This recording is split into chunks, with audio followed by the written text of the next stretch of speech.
നമ്മൾ എങ്ങോട്ടാണ്? സാറിന്റെ തിടുക്കും ഭീതിയും കാണുമ്പോ എനിക്ക് വല്ലാത്ത പേടി തോന്നുന്നു. പേടിക്കണ്ട, ഞാനല്ലേ കൂടെ ഉള്ളത്. വരൂ. സത്യം പറയണം, മുഹമ്മദ് എവിടെ? ഒക്കെ പറയാം. കമോൺ.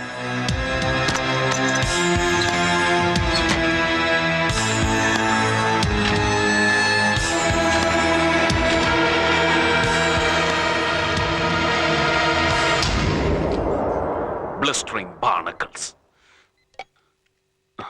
Useless blinker. ശമ്പളം വാങ്ങി ഞൊട്ടി തിന്നിട്ട് ജോലി ചെയ്യാതെ സെൽഫ് ഡിഫൻസ് നോക്കിയ സ്കൗണ്ടറൽ. സാർ ആരെ പറ്റി പറയുന്നു? എന്നെ തന്നെയാണോ? ആ പൗലോസ് അച്ഛന്റെ ബോഡി കണ്ടപ്പോ ആ മൊമെന്റിൽ അവനെ പൊക്കണമായിരുന്നു. ഷെട്ടിയെ ഭാര്യയും കൊച്ചിനെയും പുന്നരിക്കാൻ ആളിനെ വിട്ടു. ആദ്യം അവരുടെ സേഫ്റ്റി ആണല്ലോ പ്രധാനം. അത് നന്നായില്ലേ സാർ? അതുകൊണ്ട് അവരെ സേഫ് ആയിട്ട് താഹിർ സാബിന്റെ അവിടെ എത്തിക്കാൻ കഴിഞ്ഞില്ലേ? അതിനല്ലേ കഴിഞ്ഞുള്ളൂ. ഷെട്ടി രക്ഷപ്പെട്ടില്ലേ?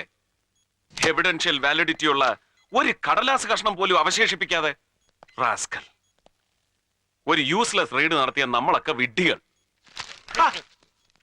എന്താടോ കണ്ണും ഒന്ന് കാണില്ലേ? സോറി സാർ, ജയിലറുടെ മെസ്സേജ് ഉണ്ട്. ചക്രമണി അവിടെ തന്നെ ഉണ്ടെന്ന്. No, never.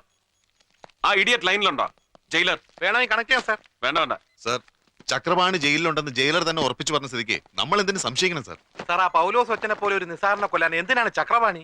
സാർ, ആ കൊല നടത്തിയത് ചക്രപാണി തന്നെയാണെന്ന് ഇത്ര ഉറപ്പിച്ചു പറയാൻ എന്താണ് കാരണം? നമുക്ക് എവിഡൻസ് ഇല്ലല്ലോ. പൗലോസ് അച്ഛന്റെ പോസ്റ്റ്മോർട്ടം റിപ്പോർട്ട് വായിക്കേ. മൂർച്ചയേറിയ നീളമുള്ള ആയുധം കൊണ്ട് കഴുത്തു മുതൽ നെഞ്ചിലൂടെ ലങ്സും ലിവറും ഡയഫ്രോം കട്ട് ചെയ്ത് വിസറയിലെത്തി നിൽക്കുന്ന ആഴമേറിയ മുറിവ്. Close it and read this. Sir, ഇതാ റോയി അലക്സിന്റെ പോസ്റ്റ്മോർട്ടം റിപ്പോർട്ടല്ലേ? യാ. കോസ് ഓഫ് ഡെത്ത്, മരണകാരണം വായിക്കേ.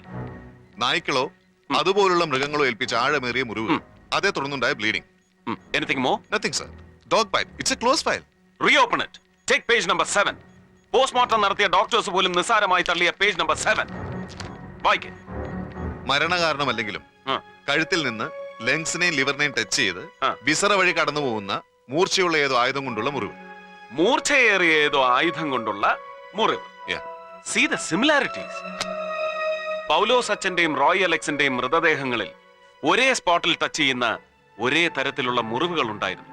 മീൻസ് രണ്ട് കൊലപാതകങ്ങളുടെയും പിന്നിൽ മേർഡർ മോഡസ് ഓപ്പറാൻഡി റിപ്പീറ്റ് ചെയ്യുന്ന ഒരേ കൊലയാളി ഉണ്ടായിരുന്നു. Am I right? Yes sir. ചില കുറ്റവാളികൾ അങ്ങനെയാണ്. അവരുടെ ഒരു സാഡിസ്റ്റിക് വീക്ക്നെസ് ആവർത്തിക്കും. റോയ് മരിച്ചു എന്ന് ഉറപ്പാക്കിയിട്ടും ആ ശവശരീരത്തിൽ പോലും ചക്രപാണി വെട്ടിയിരിക്കുന്നു.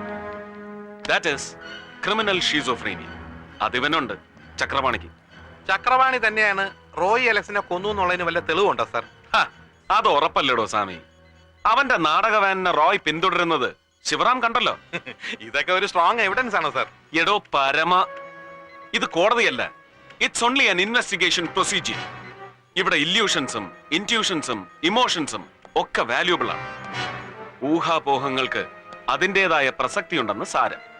മനസ്സിലാവുന്നുണ്ടോ? Yes sir. Then take the list. ഏത് ലിസ്റ്റ്? ഷെട്ടിയുടെ ഔട്ട് ഗോയിങ് ടെലിഫോൺ കോൾസിന്റെ ലിസ്റ്റ്. എന്താ ട്രേസ് ഔട്ട് ചെയ്തില്ലേ? Yes sir. സർ, എല്ലാ നമ്പറുകളും ട്രേസ് ഔട്ട് ചെയ്തു എക്സെപ്റ്റ് വൺ നമ്പർ 356525. എന്തുകൊണ്ട് അത് ട്രേസ് ഔട്ട് ചെയ്തില്ല? അല്ല, ഇതൊരു അൺലിസ്റ്റഡ് നമ്പറാണ് സർ. ടെലിഫോൺ ഡയറക്ടറിയിലില്ല. സാർ, കോർട്ട് ഓർഡർ ഇല്ലാതെ എക്സ്ചേഞ്ച് ചെയ്യാൻ ഇത് പറയത്തില്ല. 356525 unlisted. Come on, let's make it enlisted. Sir, എങ്ങനെ? ഇമ്മീഡിയറ്റ് കോർട്ട് ഓർഡർ ഉണ്ടാക്കും അല്ലേ സാർ? എടോ സാമി, വെറുതെ തലച്ചോറ് വൃത്തികേടാക്കല്ലേ. Number നമുക്കറിയില്ലേ. Just dial the number and find out. That's all. Yes sir.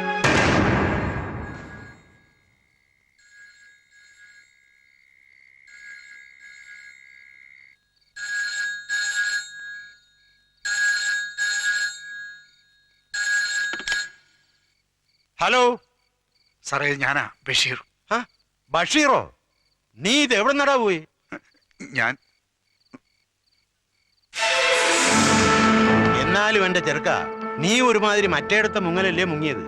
നിന്നെ കാണാനില്ലെന്ന് കണ്ടപ്പോഴേ മൂപ്പര് ചക്രപാണിയെ ജയിലിൽ നിന്ന് വരുത്തി പൗലോസച്ചനെയും കാച്ചിയിട്ട് സകുടുംബം മുങ്ങി. എന്നെ പോക്കണം കേടാ മനുഷ്യനെ. ഉള്ള വേണ്ടാതിനല്ല ഫോണിൽ കൂടെ വിളിച്ചു കൂന്നേ. അത് നേരാ. എന്നാ വേണ്ട, പറഞ്ഞതിങ്ങി എടുത്തിരിക്കുന്നു. നീ ഇപ്പൊ എവിടുന്നാ? മുതലാളി എവിടെ ഉണ്ട് സാർ? അത് കൊള്ളാം. അതങ്ങനെ എന്നോട് പറയോ? ചക്രപാണിയോ? അതൊക്കെ ആലീസിന്റെ ഡിപ്പാർട്ട്മെന്റാ. ആ നീ ഇപ്പൊ എവിടെന്നാ അത് പറ. ആ പുളുന്തൻ SP ഭ്രാന്ത് പിടിച്ച് നിന്നെ തപ്പി വിരണ്ട് നടക്കുക. അവന്റെ കയ്യിൽ ചെന്ന് പെടുന്നതിന് മുമ്പ് നീ സ്ഥലം പറ. ഓവർബ്രിഡ്ജിനടുത്താ. ആ അവിടെ തന്നെ പതുങ്ങിക്കോ, ഞാൻ ദാ എത്തിപ്പോയി.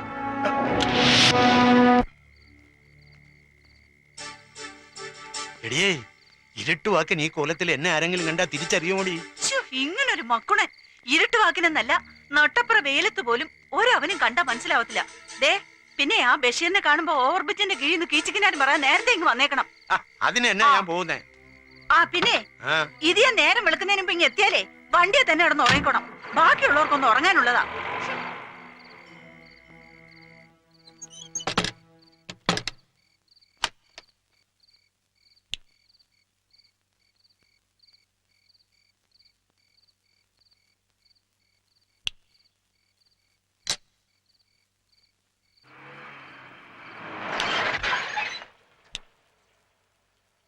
ഓ വടക്കോട്ട് പോയും ദേ വരുന്നു. പിന്നെ നല്ല ഒന്നാന്തര ആമ്പർന്നോമാര് പാലയിലും രാമപുരത്തും ഉണ്ടായിരുന്നു എന്ന് പറഞ്ഞിട്ട് എന്താ കാര്യം?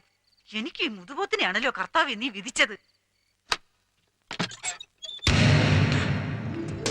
അയ്യോ സാരായിരുന്നോ? ഇവിടുത്തെ പുള്ളിക്കാരനാണെന്ന് കരുതിയാ ഞാൻ ഏതാണ്ട് പോക്കണങ്കേട് വിളിച്ചു പറഞ്ഞത്. എന്നാ സാറേ ഈ നേരത്ത്? അത് പിന്നെ അകത്തേക്ക് അല്ല, അകത്തേക്ക് വന്നോട്ടെ. അത് പിന്നെ ചോദിക്കണോ സാറേ? ശോ എന്നാലും എന്റെ സാറേ എന്നാ ഒരു വരവായിപ്പോയി ഇത്. മണി എത്രയെന്നാ വിചാരം? 2 കഴിഞ്ഞു. അത് ഞാൻ ഇപ്പൊ പുറത്തു പോകുന്ന സാറിന് ഇത്ര കൃത്യമായിട്ട് എങ്ങനെയാ മനസ്സിലായത്? അത് ദൈവാനുഗ്രഹം. ഈ ബീറ്റ് പോലീസുകാരെ ചെക്ക് ചെയ്യാൻ ഒരു എമർജൻസി റൗണ്ടിന് ഇറങ്ങിയതാ ഞാൻ. പെട്ടെന്ന് ബ്രെയിനിൽ ഒരു ഗ്ലെയർ അടിച്ചു. റൂട്ട് മാറ്റി ബ്രെയിൻ വേവ് കറക്റ്റ് ആയി. അല്ല മൂപ്പര് എവിടെ പോയതാ ഈ നേരത്ത്? എന്തൊരു മനപ്പൊരുത്തം. ബീറ്റ് പോലീസുകാരെല്ലാം കള്ളന്മാരാന്ന് പറഞ്ഞ് പുള്ളിക്കാരനും അതിന് തന്നെ പോയതാന്നേ. Very good very good. അന്ന് ചാർജ് എടുക്കാൻ വന്നപ്പോ മൊത്തം ഒരു വരട്ട് വരട്ടി അത് ഞാൻ ഉപദ്രവിക്കാതെ വെറുതെ വിട്ടേച്ച് എന്റെ അടുത്ത് വന്ന് ഒതുക്കത്തി പറഞ്ഞില്ലായിരുന്നോ ദിസ് ഫോർ യു എന്ന്? അത് ഭംഗിവാക്കല്ലായിരുന്നെന്ന് ഇപ്പഴാ ശരിക്കും എനിക്ക് വിശ്വാസമായത്. മിസ്സസ് ആലിസ് ജോൺ വെർഗസിന് സ്വന്തമായിട്ടൊരു ഡിപ്പാർട്ട്മെന്റ് ഉണ്ട്, ഹൈഡ് ആൻഡ് സീക്ക് ഡിപ്പാർട്ട്മെന്റ്. അതിന്റെ ഏത് ഫ്രീക്വൻസി മോഡുലേഷനിൽ പിടിച്ചാൽ can I get Mr. Chakrapani? അല്ല സാർ എന്നായി പറയുന്നേ? മൂർത്തി സാർ,